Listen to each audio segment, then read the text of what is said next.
Pour finir l'étude du sujet acteurs, flux, débat, nous allons développer la dernière partie, la mondialisation en débat.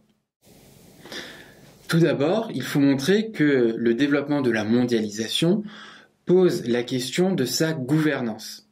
Ce questionnement est lié à la contestation croissante du rôle et des activités des FTN et de leur contrôle par les États, dans un contexte où ces derniers sont présentés comme affaiblis par la mondialisation. Le principal problème qui empêche l'émergence de cette gouvernance mondiale est lié en fait aux difficultés des négociations entre États qui ont du mal à faire émerger des règles communes, chaque État étant tenté à privilégier de façon égoïste ses propres intérêts. Ensuite, il faudra consacrer un paragraphe aux différentes contestations des effets de la mondialisation. Alors ces contestations sont croissantes et sont de plus en plus nombreuses. Elles partent du constat que même si la mondialisation a augmenté le niveau de richesse globale, elle a accentué les inégalités et cela à différentes échelles.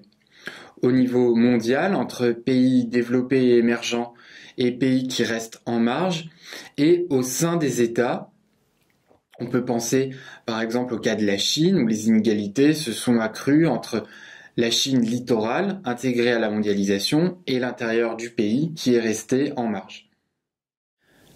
Des contestations se sont aussi développées pour dénoncer les coûts sociaux de la mondialisation à travers les délocalisations ou le problème du travail des enfants dans les pays en développement, et aussi pour dénoncer les coûts environnementaux de la mondialisation à travers la question du transport, des marchandises, etc., etc.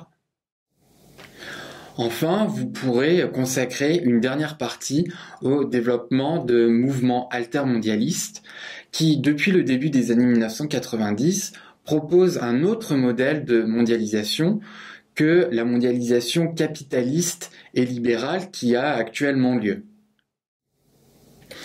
Les altermondialistes réfléchissent à tout un ensemble de problèmes liés à la mondialisation actuelle, comme ceux de la gouvernance, des rapports Nord-Sud, ou d'un développement qui soit équitable et durable, au cours de réunions régulières comme les forums sociaux mondiaux, qui se réunissent depuis 2001 et la tenue du premier forum social mondial à Porto Alegre, au Brésil.